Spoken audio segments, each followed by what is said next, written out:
चर्चा शुरू करते हैं। आनंद भाई साहब, आज की बात यह है कि भारत, इंडिया, हिंदुस्तान, क्या ये एक ही चीज है? मैं इसलिए इसको कह रहा हूं कि जब मैं हिंदुस्तान बोलता हूं, जो शायद मेरी भाषा में है, तो बहुत लोगों को लगता है कि नहीं नहीं, आप हिंदुस्तान मत बोलिए, हिंदुस्तान आपको बोलना ठीक नहीं है। मेरे कुछ मित्र संदीप, डॉक्टर संदीप पांडे अगर आएंगे तो वो बताएंगे, वो पाकिस्तान गए थे, तो पाकिस्तान में रहने वाले जो उनके साथी तो कहते नहीं नहीं, हिंदुस्तान मत बोलिए आप, तो आप भारत इंडिया बोलिए।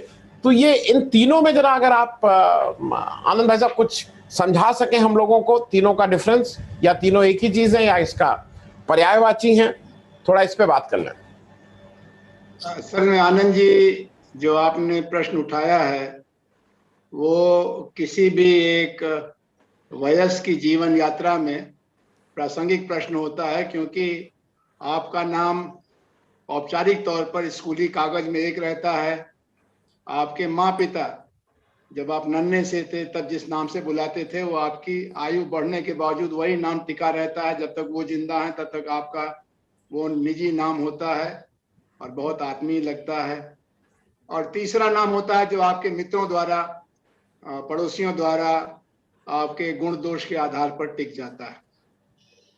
इसी तरह से भारत चूंकि एक लगभग 7000 साल पुरानी धारावाहिकता की कहानी है, उसमें हिंदुस्तान शब्द एक तरह से इसका नामांकन हुआ विदेशियों द्वारा, जिन्होंने इसको पहचानने की पूरी कोशिश की, और उसमें उन्होंने भौगोलिक आधार पर सिंधु नदी के उस पार का इलाका हिंदुस्तान, या सिंधु से जुड़ा हुआ हिंदू और हिंदू उसके रहने की जगह हिंदुस्तान, और जहां तक इंडिया का सवाल है वो एक तरह से यूरोपीय नामकरण हुआ। तो अरबी फारसी परंपरा में से हिंदुस्तान, संस्कृत की परंपरा में से भारत, और जो अंग्रेजी परंपरा है या यूरोपीय परंपरा है उसमें से इंडिया। हमारे संविधान निर्माताओं ने इसमें से दो को ही चुना, भारत, दैट इज इंडिया।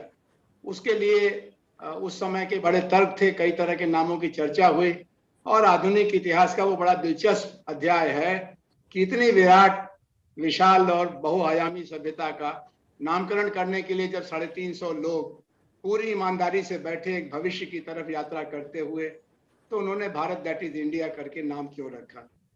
हमारे मित्र प्रोफेसर अजीत झा और प्रोफेसर सतीश झा ज्यादा विवरण से बताएंगे। अभी हाल में किताब आई भारतवर्ष करके प्रोफेसर बी डी चट्टोपाध्याय की, जिन्होंने संस्कृत से लेकर के फारसी तक के स्रोतों का उदाहरण लेते हुए बताया कि भारतवर्ष नाम या भारत नाम की अपनी एक लचीली कहानी है, और वो अलग अलग समय में अलग अलग तरह से संस्कृत विमर्श में बराबर आता रहा। हिंदुस्तान का जैसे ही आप जिक्र करें तो इकबाल का वो तराना याद आ जाता है, सारे जहां से अच्छा हिंदुस्तान हमारा। और जय हिंद का नारा भी आखिर नेताजी सुभाष बोस, जो देशभक्तों के सरताज थे, जिनको गांधी जी ने प्रिंस ऑफ पैट्रियट्स कहा था, उन्होंने जय हिंद का नारा क्यों दिया, जय भारत का या हेल इंडिया क्यों नहीं कहा। और गांधी जी ने भी अपनी किताब का नाम हिंद स्वराज क्यों रखा। और दूसरी तरफ दादा भाई नौरोजी ने poverty and non British rule in India करके किताब क्यों लिखी, जो अपने आप में एक ऐतिहासिक दस्तावेज थी। मुझे याद आता है कि professor Brahmadev Sharma, doctor B D Sharma, उन्होंने एक वर्गीकरण किया था, भारत इंडिया, भारत हिंदुस्तानवा, जिसमें उन्होंने इंडिया का मतलब रखा था वो हिस्सा जिसको आजादी या पश्चिमीकरण का लाभ मिला है, भारत वो हिस्सा जो हाशिए पर तो है लेकिन अपनी जगह बनाने की अथक कोशिश कर रहा है, ग्रामीण और कृषि से जुड़ा, दस्तकारी से जुड़ा इंसान। और हिंदुस्तानवा मतलब वो जो बिल्कुल बहिष्कृत लोग हैं, चाहे उसमें अनुसूचित जाति के लोग हैं, आदिवासी लोग हैं। डॉक्टर शर्मा का ज्यादा काम आदिवासियों में था। एक और वर्गीकरण चला था हम लोगों के 80 के दशक में, भारत और इंडिया, जिसमें यह कहा गया कि शहर और महानगर का जीवन तो इंडिया का है, और भारत मतलब वो सब जिसको शहरीकरण का, औद्योगिकरण का, पश्चिमीकरण का मोटे तौर पर आजादी के बाद की विकास यात्रा का बहुत स्पर्श नहीं हुआ। तो मैं तो यही कहूंगा कि ये तीन तरह के प्रसंगों में बहुत ही महत्वपूर्ण विशेषण और संज्ञाएं हैं, और इनको किसी से काटने की जरूरत नहीं है। हाँ, जो लोग नहीं पहचानते इस संस्कृति की धारावाहिकता और विविधता को, और जिनको नहीं मालूम है कि इसका पूरा भौगोलिक आकार तो आजादी के बाद ही निखरा है। इसके पहले एक कहानी आती है अशोक महान की और दूसरी अकबर की, जिन्होंने इसके भौगोलिक और राजनीतिक आकार को एक रूपता देने की कोशिश की और उसमें विविधता में एकता का सिद्धांत अपनाया।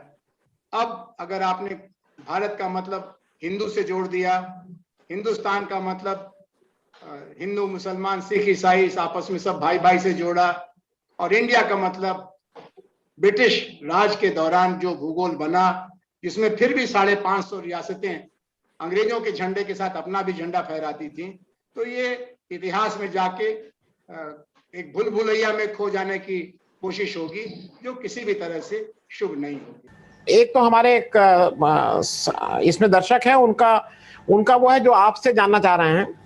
वो कह रहे हैं actually Hindu word is a Persian word which means लुटेरे, दास, ब्लैक। सुरेश चंद जी हैं, मतलब उनका कहना जो मेरी समझ में आ रहा है कि ये कोई डेरोगेटरी वर्ड के तौर पे यूज करते थे एक समय में।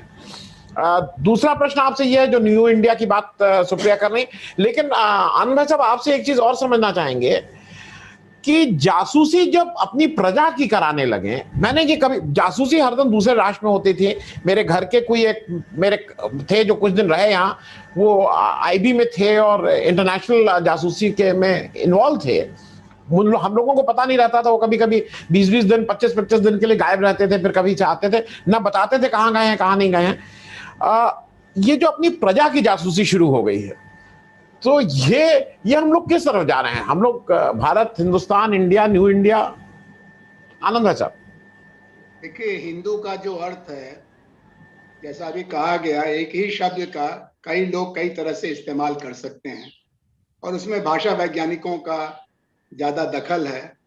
लेकिन कोई भी शब्द अपनी यात्रा में काल, देश और पात्र के कारण अर्थ बदलता रहता है, और उसी तरह से हिंदू का भी अर्थ मूलतः जो भी रहा हो मोहम्मद बिन कासिम के जमाने में, लेकिन नेताजी सुभाष बोस तक आते आते उसकी एक चमकदार छवि बनी, जिसमें आज़ादी के लिए दीवानों का मुल्क हिंदुस्तान, अपनी इज्जत के लिए अपनी जान पर खेलने वालों का मुल्क हिंदुस्तान, और अपने भविष्य को खुद तय करने वालों का देश इंडिया।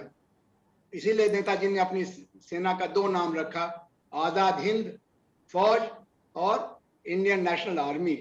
और जो अभी अजीत जी ने कहा, सरदार भगत सिंह, चंद्रशेखर आजाद ने अपने क्रांतिकारी संगठन का नाम भी रखा हिंदुस्तान सोशलिस्ट रिपब्लिकन आर्मी, और उनसे ज्यादा भारतीय तो अभी पैदा होना बाकी है। गांधी जी ने भी जिस संगठन को ज्वाइन किया उसका नाम था इंडियन नेशनल कांग्रेस, और जिसके झंडे के नीचे जय भारत का नारा लगाते हुए लोगों ने बरसों बरस अपनी जवानी जेलों में काट दी। तो अब ये तो फारसी की क्लास में जाना पड़ेगा और उस समय के इतिहास को देखना पड़ेगा। लेकिन हिंदू शब्द अब अपमानजनक नहीं है, सम्मानजनक है, और उसके पीछे विवेकानंद, गांधी, फुले, कबीर, तुलसी, सूर, रहीम, रसखान, सबका योगदान है। अब आइए, ये जो कह रही हैं सुप्रिया जी, ये इन्होंने हम लोगों को वापस 21वीं शताब्दी के तीसरे दशक में पहुंचा दिया है, क्योंकि भूमंडलीकरण के कारण, पश्चिमीकरण के कारण तो इंडिया शब्द की एक करेंसी बनी थी, जैसा प्रोफेसर सतीश झा जी ने कहा और जो डॉक्टर अजीत झा ने समझाया। लेकिन अब भूमंडलीकरण के बाद जो उसके लूजर हैं वो तो भारत, हिंदुस्तान, इंडिया का हिस्सा हैं, लेकिन जो गेनर हैं वो न्यू इंडिया का हिस्सा है, जिनके चेहरे की चमक बढ़ी है, जिनका बैंक खाता बढ़ा है, जिनके भवन बेहतर हुए हैं और जिनकी सियासत भी चमक रही है। ये वो लोग हैं जिन्होंने वैश्विक पूंजी के साथ याराना रिश्ता बना करके देश की हितों की कीमत पर, देश के भविष्य की कीमत पर अपना वर्तमान संवारा है, और इतिहास में ये खलनायक के तौर पर याद किए जाएंगे, जैसे मीर जाफर था, अमी चंद था, वगैरह वगैरह।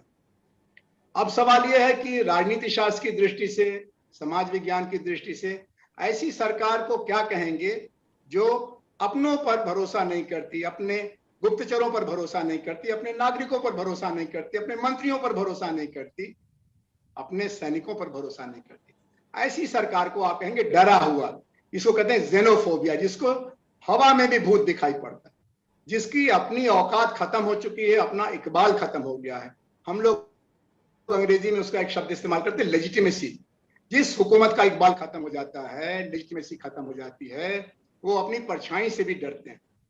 कहते हैं कि अकबर अपने जमाने में वेश बदल करके अपने रियाया का हाल जानने के लिए निकलते थे, क्योंकि उनको अपने गुप्तचरों पर भी उतना भरोसा नहीं था कि ये ठकुर सुहाती करेंगे, ये चापलूसी करेंगे। जैसे इंदिरा जी के साथ इमरजेंसी की रिपोर्ट में कहा गया कि आपके अलावा तो कोई है ही नहीं है, चुनाव कराइए और डबल धमाके के साथ जीत के आइएगा। इंदिरा जी ने उस पर यकीन किया और उनका नुकसान हो गया। मुझे लगता है कि श्री नरेंद्र मोदी की सरकार बेअर कायदों की सरकार है। इन कायरों ने अभी तक 7 वर्ष में बनाया बहुत कम, बिगाड़ा बहुत ज्यादा, और अब तो इनके ही मुख्यमंत्री एक दूसरे के खिलाफ गोली चलवाने की अगुवाई कर रहे हैं। ऐसा टूटा हुआ देश कब था ये कहना बड़ा मुश्किल है, लेकिन आज तो ये बन रहा है। और इसमें जब सरकार विदेशी कंपनी के सहारे से देश की खोज खबर लेने की कोशिश करती है, तो उसका कारण यह है कि उन्होंने मीडिया की आजादी खत्म किया, प्रशासन की स्वायत्तता खत्म किया, न्यायपालिका की गरिमा को नष्ट किया और विरोधी दलों के स्वर को अनदेखा किया। तो अब सच कहां से मालूम होगा?